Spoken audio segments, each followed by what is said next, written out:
Oui, on peut le dire, oui. Après 20 Roland-Garros, je peux dire que je suis presque chez moi. Oui, il y a vraiment beaucoup de parallèles. Là, je viens de faire une intervention pour BNP Paribas et on en a parlé ensemble. Et c'est vrai que, en y réfléchissant, on peut voir vraiment énormément de parallèles entre ce monde de l'entrepreneuriat et le monde du sportif de haut niveau.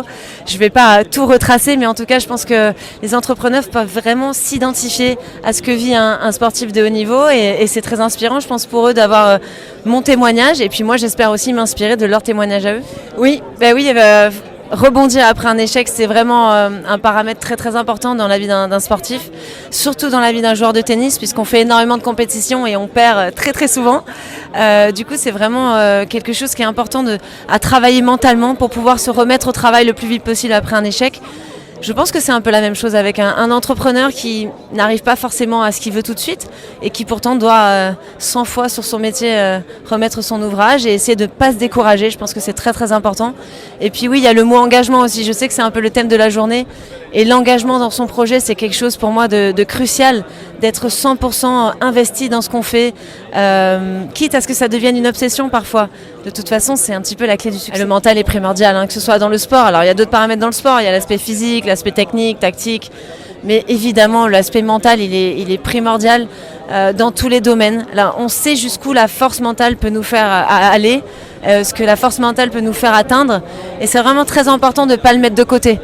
Alors ça ne veut pas dire non plus sacrifier sa santé mentale, parce que parfois je pense que la limite est un petit peu fine, mais en tout cas d'avoir cette force suffisante pour toujours aller de l'avant et pour essayer d'aller décrocher les étoiles. Ce que je disais, la limite est très fine entre santé mentale et en même temps être un peu possédé par ce qu'on fait, par son projet.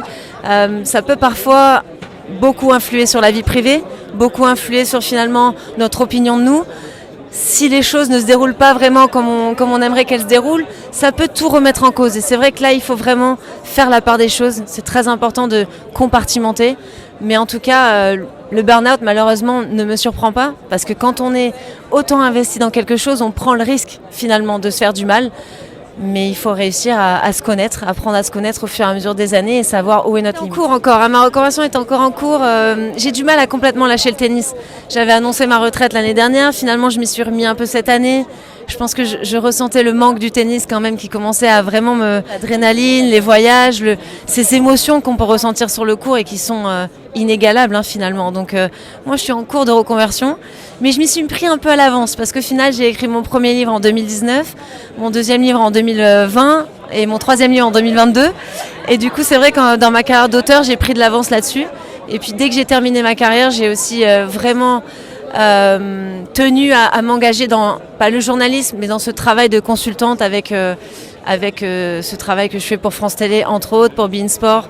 Et c'est vrai qu'il y a pire que d'être payé pour parler de tennis. J'avoue que c'est un peu le job idéal, quoi. Donc je suis très contente. Oui, il est loin le temps. Oui, c'était Ça remonte à combien de temps? Il y a 23 ans. C'était en 2002. J'avais 12 ans et j'avais fait effectivement plus qu'une apparition. J'avais eu le rôle principal dans un épisode de l'Instit, qui était une série très populaire à mon époque. C'était génial ça. C'est peut-être une reconversion Non, c'était une très belle expérience, mais c'était un one-shot. Vraiment, c'est quelque chose qui m'a plu sur le moment. Ça a duré 3 semaines, c'était génial. Ça m'a permis de découvrir l'envers du décor d'un tournage de film, mais j'ai jamais eu envie de creuser plus loin cette piste d'actrice.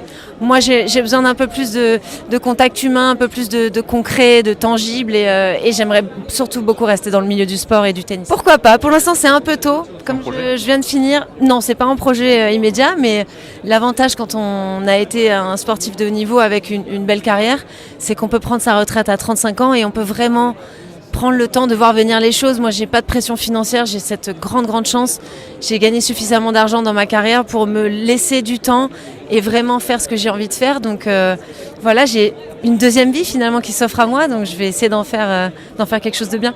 Merci Alizée et encore félicitations pour votre belle carrière parce que vous nous avez fait vibrer. C'est gentil. Moi aussi, merci. J'ai vibré. Merci en tout cas. Merci à vous.